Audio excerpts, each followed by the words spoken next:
I went from a junior developer to a manager in less than 3 years' time, doubling my salary all the way to $250,000 from low six figures. And I did this in one of the fastest amount of times that I've ever seen anybody do, and I used the same exact sort of strategy to actually start my own consulting firm, and this is what I used to get a couple of my first high-ticket clients. So what I'm about to discuss in this video, this is a snippet taken from a mastermind that I did back in the day in San Diego. It's talking about Hofstede's cultural dimensions. If you don't know what these are, you'll be acquainted with them very shortly, but I just want to make a quick little intro to kind of explain what the video is going to be about. And if you truly want to know how I went with the promotions that quickly and how I set up the company and everything and how I got the clients that quickly too, especially high paying clients without having any case studies and things like that, a large part of it had to do with the exact skills that I talk about in the rest of this video. So I really hope you enjoyed this video. I know it's a little different from usual on the daily channel, but as always, thank you so much for watching and have a good one. Main reason being Hofstede's cultural dimensions are what I have used to pretty much have one of the craziest promotions in all of tech that I've seen personally. I went from junior to pretty much manager level in under 3 years, primarily using these specific things. Now, the reason this is primarily for software engineers, I mean, you can use this for pretty much any other field, for pretty much any other working environment. But the reason that this works so well for software engineers is because nobody's kind of aware of it, okay? And especially if in a competitive environment such as in the US, where everybody's gonna be, trying to get the next promotion or whatever the case, if nobody's aware of it, you have an overwhelming advantage over your competition if you can properly and surely utilize these things. So without further ado, let's just jump straight into it. If you guys could please keep the questions to afterwards. This is primarily going to be for the YouTube audience, but you guys are more than welcome. If you want to ask questions, you can ask it at the end. So let's get to it. Let me drink my water really quickly. And I should have checked this before, but yeah, mic's on. Okay. So if you don't know about Hofstede's cultural dimensions, it's pretty much the study on how different cultures are from one another, okay? And not only the cultures themselves, but the people inside these cultures and how you should interact with somebody else from another culture. And the entire interaction pretty much is based on what they value and what they not, and essentially what they don't value. And this is extremely important for specific communication, especially understanding who you're communicating to, because your tone, the words you use, and the certain body language you use might come across as disrespectful to somebody from a different culture, okay? There's a lot of variance I'll jump into, but for now, let's just try to understand what the 6 dimensions actually are and how Hofstede's cultural dimensions are used to properly kind of quote unquote measure somebody, right? So first and foremost, we have the PDI, okay? This is the power dynamic index, okay? This is referred to as power distance index, power dynamic index, but what it's essentially about is the variance of how power is viewed in a specific culture. For example, if the wealthy and the lower class are somewhat equal, and is there such a disparity between power, or is there no such disparity? So of course, as you guys probably can tell, one of the biggest sort of proponents of this in terms of low versus high, right? So let's have a low over here. So low PDI versus a high PDI. So low PDI would pretty much mean that this specific culture values equality. There's no such thing as hierarchy, quote unquote, right?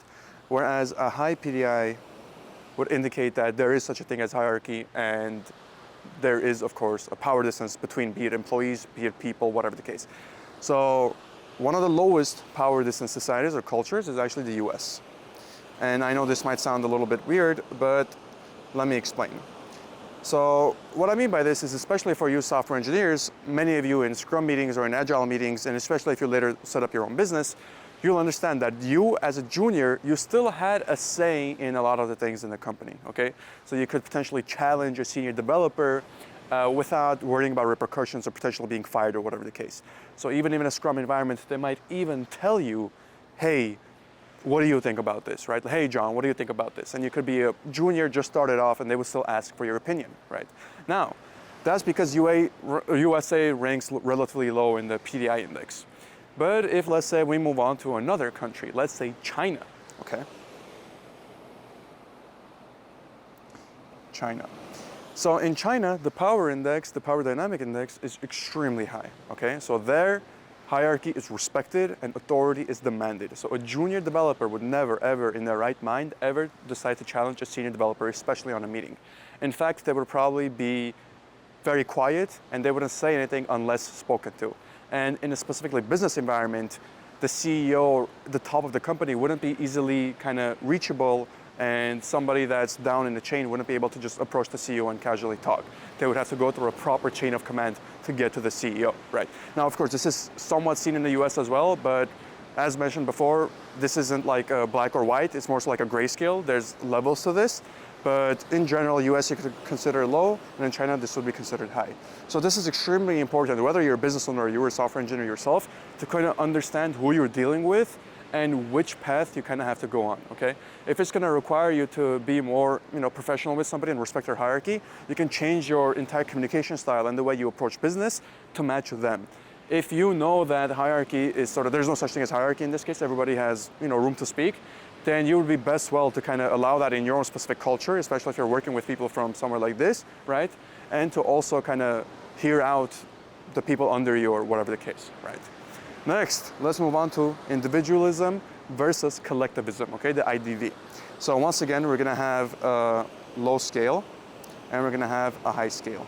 I'm gonna erase this at the very top because I'm sure you guys already understood it. Let me get this. Actually, let me make it a lot bigger. Low, high. So individualism versus collectivism is pretty much already kind of implied in the naming of it, right? How individualistic a society is versus how collectivist a society is. There's a construction going on, but hopefully you guys won't hear that. So it's again, low versus high, and go and behold, USA once again ranks at a low. So what this means is that USA is more individualistic. You can actually see this in the entrepreneur economy especially, right? Especially for software engineers. You have a lot of people now creating startups and they have this thing called personal branding, okay? Even what I'm doing technically right now. So we kind of put a face to the name, so to say, of a specific brand or a specific business, right? There's a reason you see Musk, for example, on Twitter, right, tweeting and so on and so forth. And so this is pretty individualistic. We tie the accomplishment of, let's say, the entire brand or the entire business to, let's say, one individual, right? We think more about ourselves in a sense. Now, this isn't to say like we're more selfish or whatever the case, but we're just more individualistic. And in individualistic societies, you'll also have a lot more kind of competition for promotions, a lot more sort of sway for, who'll do better than you, who's gonna get the bonus, whatever the case. There's a lot more competition because people believe that it's their individual efforts that bring in the grand result that they're gonna bring in, right? On the other hand, in pretty highly collective, right, more collectivism societies, right, cultures, so this would be something like Japan, which is extremely collective, you wouldn't have any of this individualistic stuff. So Japan is largely around team effort, okay? So there's no one person taking essentially the credit for everybody's work, right? It's very much team effort. Everybody's in it together and everybody wins together as a team. They don't have personal branding of one person, the face of the company, right? One person is doing the most for the company, whatever the case. Yeah, sure, it's still a bit cutthroat there in terms of you still need to perform, but it's a lot more about the team and the culture as a whole, as opposed to an individual, such as in the US. And once again, this is extremely important. Whether you yourself are a software engineer or you are a tech entrepreneur, you need to understand if the people you're working with, right, especially if it's a business partner or especially if it's a client, where they fall in this scale. Because if there's somebody more individualistic, then you can play to their strengths and get them to kind of compete with other people, reward them accordingly, tell them, hey, the salary bonuses, whatever the case, right? But if they're more on the Japan side of things, then you need to make it a more sort of team effort, right? We did this, start using language such as we, not you, right? And that's for the individualistic versus collectivism. Next, let's move on to the uncertainty avoidance index. So this is actually one of my favorite ones, and this is one that has helped me a lot, especially with dealing with people from different places. So once again, we're gonna have a low and a high scale over here. And essentially, uncertainty avoidance is all about how tolerant a culture is to risk/uncertainty, okay? For example, if we're taking a look at Singapore, right? They do not like to tolerate any risk or uncertainty, okay? So I'm gonna put Singapore here. And my apologies if you can't read that. Hopefully what I'm saying, you can properly and audibly hear it.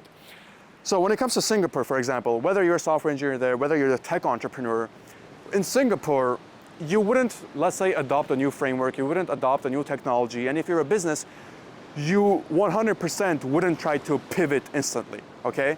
You're a lot less kind of,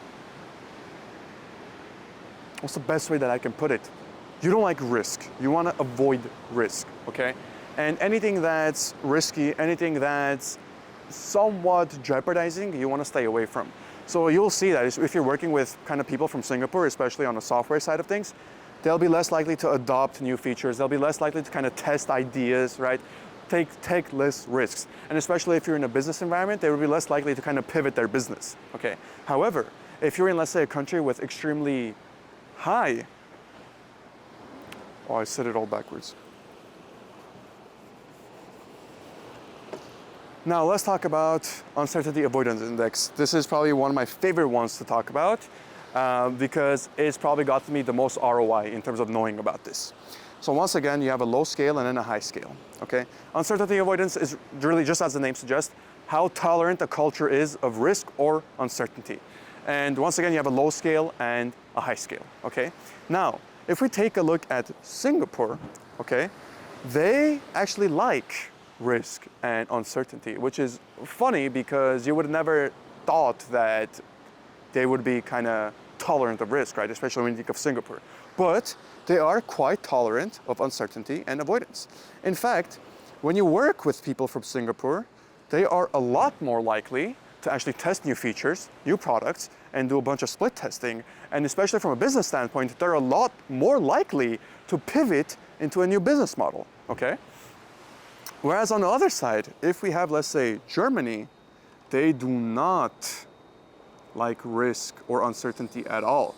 So they'll be less likely to actually try new frameworks, test new things, and especially when it comes to a business model, they'll be less likely to switch the business model. They'll stick with one thing and try to essentially perfect that, okay? And you see this especially with their car production. So essentially what this does is, if you're working with somebody that you know is from either of these countries and you kind of see where they are on the scale, you're able to tailor your entire project. So whether you're working as a software engineer or whether you're fulfilling as a business owner, you can tailor every single ounce of communication, every single documentation, and the entire plan as a whole based on that uncertainty index. So if there's somebody who do not like risk, you want to communicate with them constantly. I would even say over-communicate with them to make them understand, okay, you're in proper hands, there's no risk, right? But if there's somebody who actually likes taking risks, right, who's actually kind of okay with uncertainty, then guess what? You want to tell them to try new stuff. Hey, let's A/B test this. Let's split test this. Maybe let's try that, right? I don't know, we might end up seeing a better result. So once again, once you know who you're kind of talking with and who you're working with, even if you're on the same team, you can kind of understand which direction to go and what path to take. So with that, let's move on to the next dimension, which is masculinity versus femininity, okay? The mass scale. So in this specific case, this one's very interesting because we'll have essentially the masculine. So I'm going to denote the up as masculine. I'm going to denote the down as feminine. Some cultures are more masculine and more feminine. Some cultures are more masculine and other cultures are more feminine, okay? And this is something that's very normal.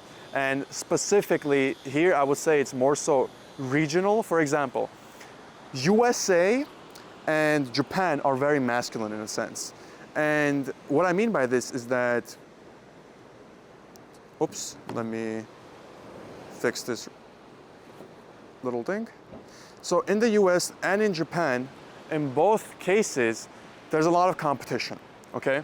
So, and this is what I mean by masculinity. Competition is urged. The power dynamics are kind of urged in the sense of, hey, you know, who's winning who, or who's beating who, or who's gonna get that bonus, who's gonna get that promotion, right? In both Japan and USA, there's a lot of masculine culture. This is why you'll see in Japan, for example, there's a lot of workaholic people. People work a lot there. But that's because that's expected of them, sort of, right? Everybody's supposed to go into the office, right? And especially there, hierarchy is respected. So sometimes you'll have the boss, let's say, putting in overtime, and the underlings are not allowed to leave unless the boss leaves, okay? It's kind of like extremely masculine and also extremely dependent on hierarchy in Japan. That's why you have a lot of people essentially putting in a lot of work there. Very hardworking people, Japanese people, that is. In the US, you have less of the hierarchy, right? Because we talked about the PDI is kind of low, but they're still quite masculine in the sense that you have a lot of competition, right? Especially if you're in the investment banking space or whatever the case. But even in software engineering, you'll understand that. If you're a junior, somebody can come in and just as easily take your spot or get that promotion to a senior or like a mid-level developer quite easily, right? On the other hand, if you are more of like a feminine culture, if you're from a feminine culture, in this case, I would say most of the Nordics are actually quite feminine in nature. So let's take a look at Norway, for example. If you're dealing with somebody from Norway, it's less about the specific, the competition directly or whatever the case, and it's more about the team culture.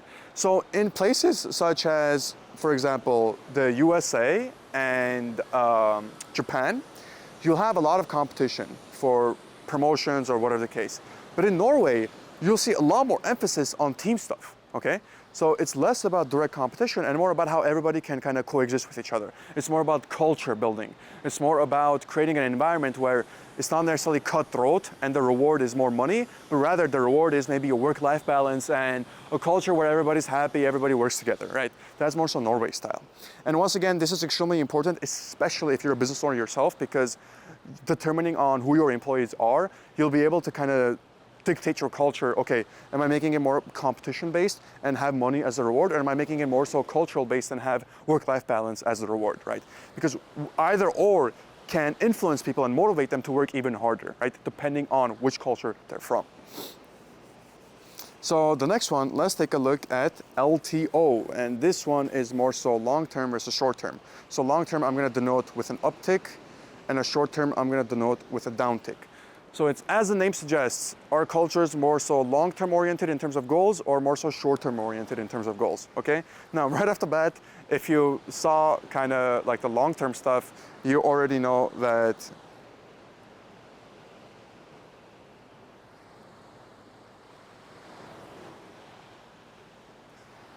yeah, I mixed up the fucking things at the end, never mind.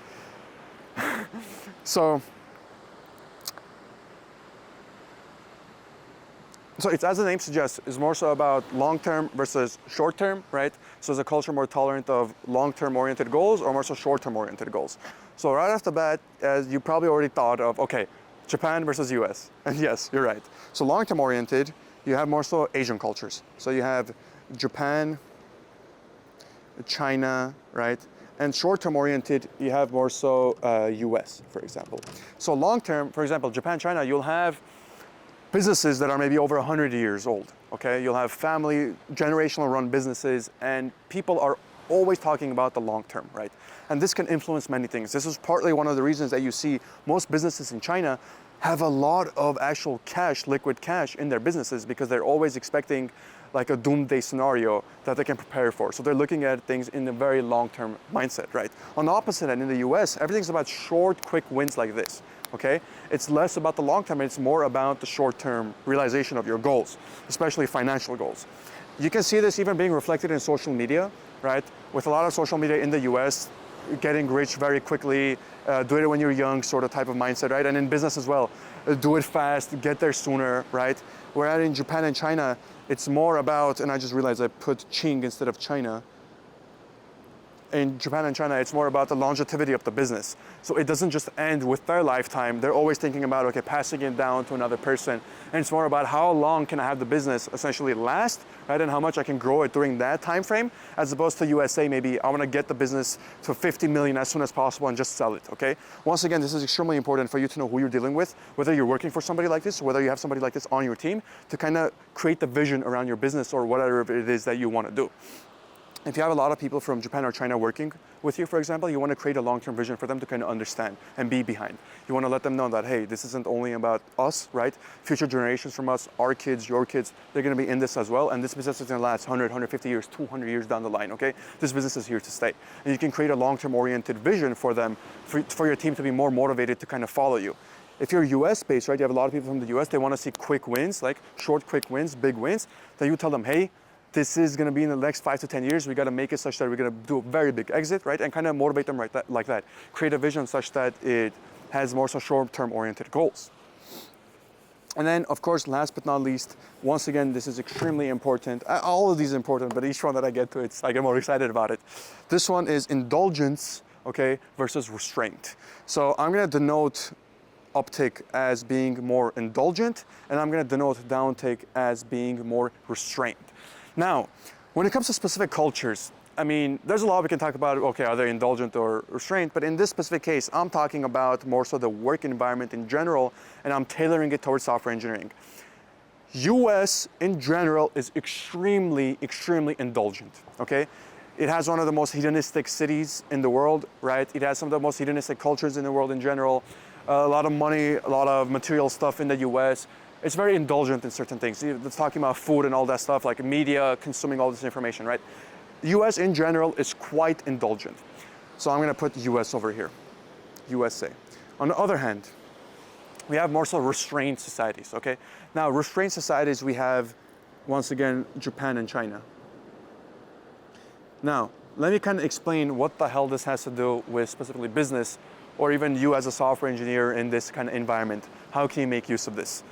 Give me 1 second, let me take a really quick water break, because my mouth is extremely dry. I've been taking like 4 or 5 hours today.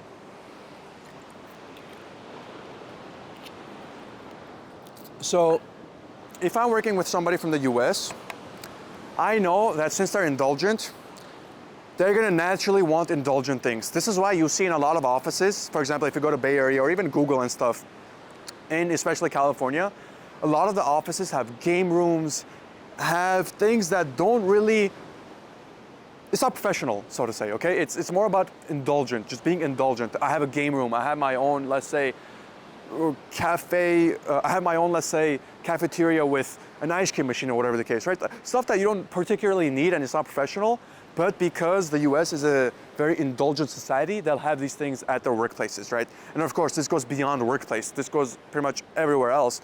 But you gotta understand, okay, who am I dealing with? Am I dealing with somebody from the US? If so, then I wanna have something like that in my culture as well, in my kind of like work environment, or if I'm working with somebody that I know they like these type of things, right? So maybe having a game room for them to kind of come in and play, right? Maybe having like a sick cafeteria room or whatever the case, maybe even an ice cream room or like a cookie room, right? Something like that where you can kind of let them indulge at the workplace or whatever the case, right? Kind of play on the strengths of this indulgence factor, right? If they scale high on this. On the other hand, if you're dealing with somebody a bit more restrained, right? Somebody from Japan and China, guess what? They're not going to want any of that indulgence. So if you have a game room or something like that, they're going to view it as extremely unprofessional and unnecessary. And that might lower your credibility, especially if, let's say you're doing business with them, you're going to meet somebody, right? You want to keep this in mind. Go to everything that I'm saying here, keep in mind that this is for the general people, okay? This isn't like, you might find somebody from China or Japan that doesn't follow this and is quite indulgent. But generally speaking, this is true based on the thousands of people that I've spoken with and done business with, okay? So if I'm working with somebody from the US, especially if I'm meeting them, or let's say even something such as a mastermind such as this, most of the folks that are going to be coming in are going to be from the US. So I have a lot of stuff they can indulge on. I myself, for example, don't drink. I myself don't, smoke or whatever the case, but I'll have a cigar, I'll have alcohol there that they can later indulge should they need to, okay? Because I understand the culture behind it, right? And I brought that up in terms of food and stuff, but even in terms of, let's say, an activity, we have a jacuzzi over there that they can indulge in. We have a beach right downstairs that they can indulge in, right?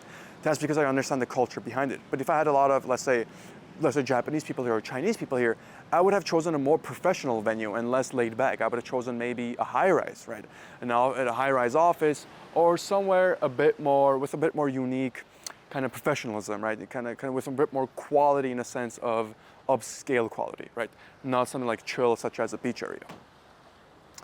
And that's essentially the main difference between ranking on high indulgence or kind of being more restrained, right? And usually everything here is from a 0 to 100 range, so you can kind of understand where each one falls. Now, based on these 6 dimensions, you'll sometimes see very unique combinations. So some countries have their own completely unique numbers that make them a very mind-boggling combination. For example, France. I believe France is the only country in the world where crimes of passion, so infidelity or anything like that, is not viewed as a bad thing. It's kind of like expected. They're kind of indulgent in that sense, okay? So that's why they'll have a lot of TV shows or they'll have the movies about crimes of passion, and in their society, it's not necessarily viewed as bad as it might be from the Middle East, for example, right? That's just one example there. But throughout every single country in the world, every single country is so unique in the sense of their culture that based on these 6 dimensions, you'll find something very particular about that culture that you can creatively tailor your entire message on. So whether I'm a software engineer in a working environment and I want to get a promotion, I'm talking to my boss, I know where he's from, I can get on his good side very easily. I can talk to the partners, I can get on their good side very easily. Talking to the CEO, get on their good side very easily. I'm working with people, I know how to get work done because I know the people that I'm working with, right? If I'm a business owner myself, I'm doing a lot of business with, let's say, people from different cultures, right? International business people. I'll be able to tailor it based on where they're from.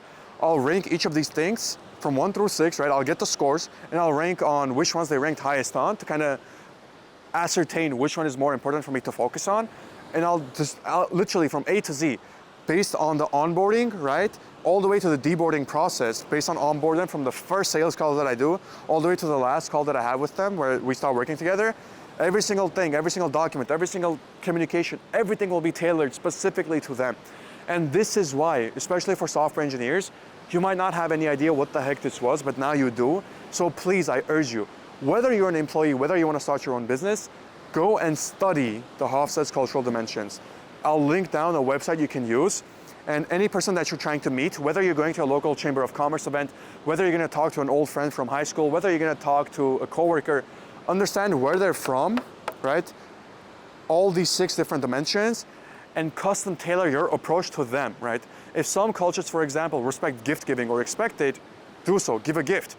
I've done business with a few Japanese people, and for example, they are extremely big on business cards. For many of you who don't know, business cards are not treated as just regular business cards that they might be in the US. I can take somebody's business card, put them in my pocket, that'll be fine. If I do that with a Japanese person, that'll be extremely disrespectful because a business card is essentially an extension of themselves, okay? So especially if I'm with a Japanese person, if I'm going to be doing something with a Japanese person, I have a separate wallet. It's actually called the business card wallet specifically for them, right? I'll bring that out of my way to kind of show them that I know their culture and I can understand based on the Hofstede's cultural dimensions that I analyze on them, okay? And the entire process of how I even give the business card, right, with both hands, with a slight bow, right? And I take their business card and I put it in my actual kind of wallet, business card wallet, right? I don't put it in my pocket, that's disrespectful. But all those things play a very important thing, right? So it might be something as small as that, but because you spent the time to kind of understand about them, that makes it so humane for them. It humanizes the connection so much that they instantly start liking you. And first impressions are so important that they can kind of make or break the deal in this type of situations. And remember, we talked about software engineering, we talked about specifically in a work environment, 9 to 5 environment, and in business, but you can apply this to every single aspect of your life. Dating, right, other personal relationships, whatever the case. But hopefully that was beneficial. I'll take your guys' questions. I know you've had a lot of questions right now, but let's stop the video for now and then we'll take the questions after on. But that should be it for the video. Perfect, as always, thank you for watching.